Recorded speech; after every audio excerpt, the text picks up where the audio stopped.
Prince William hasn't published a blueprint for his reign, but he's begun doing something just as revealing, changing the small rules that shape how people feel around him.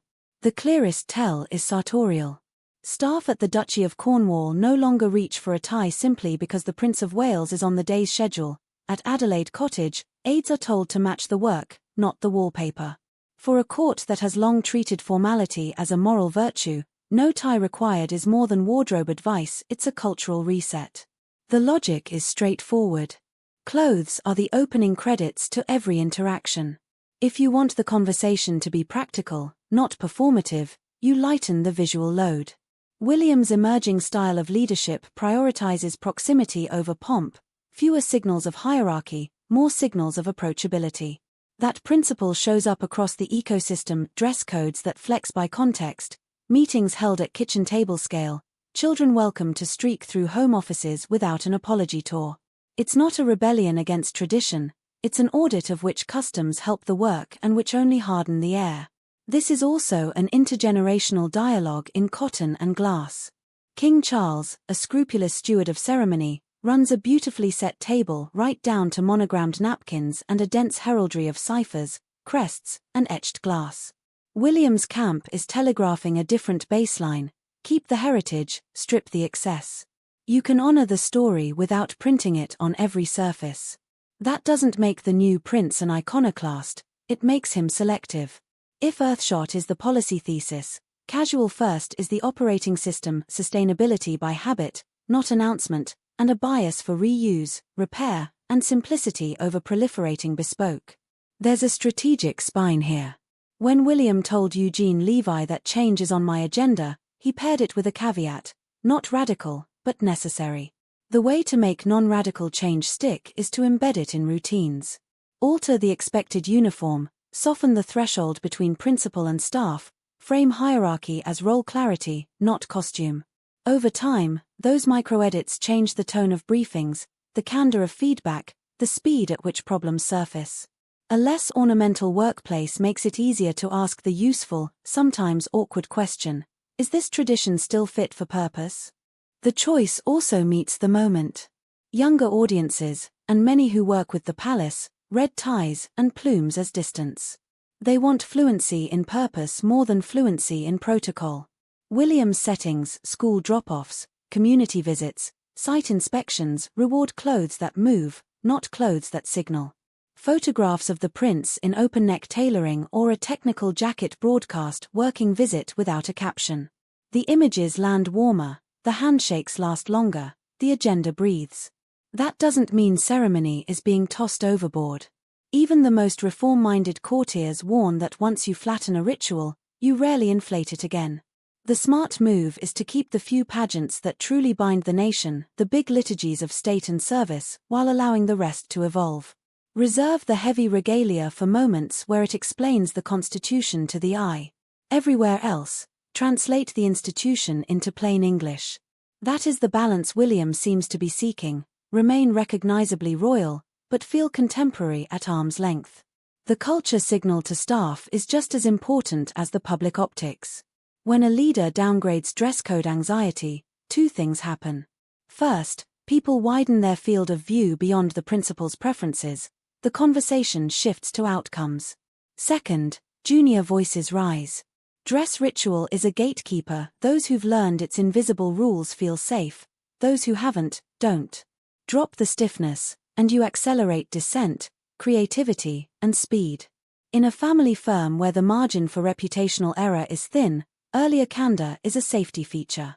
There's also a privacy dividend. William has been explicit about insulating his children from the kind of pressurized theater that defined parts of his own childhood. A general toning down of costume and monogrammery lowers the ambient spectacle around routine engagements. If you stop treating every appearance like a tableau, you reduce the incentive to turn family life into a set. Accessibility at work becomes protection at home. The risk is predictable, that in the move away from starch, you lose some of the magic.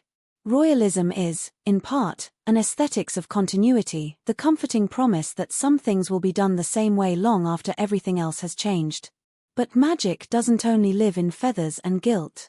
It lives in grace, in pacing, in the unhurried quality of a day that belongs to more than the news cycle. William's experiment is to see whether you can preserve that atmosphere while changing the trimmings. Keep the music, lighten the wardrobe. Keep the choreography, shorten the processions. Keep the heraldry where it teaches, retire it where it merely decorates. Expect the casual first doctrine to cascade in 3 practical ways. 1. Context-driven attire norms across royal households, guidance that starts with the purpose of the event, not the rank of the attendee. 2. A quiet cull of surplus livery and branded tableware, less cipher for cipher's sake, more archival reuse, more rental and repair. 3. Visual simplicity in investitures and working visits, crisper tailoring, fewer costume changes per day, and a communications focus that spotlights the people receiving honors rather than the people conferring them. It's worth noting how precisely this dovetails with William's environmental agenda. The best sustainability message is the one you wear without saying anything, repeating outfits, recutting old garments, tightening the manufacturing loop for palace textiles, and halving the number of single-use ceremonial items that are minted to be seen once. A court that publishes repair logs instead of lookbooks would be telling a 21st century story in a 14th century building. There's an institutional benefit, too. Informality, correctly deployed, can reduce the risk of performative deference, the nodding along that produces silent failures. The modern monarchy's work is part philanthropy, part constitutional representation, part national therapy.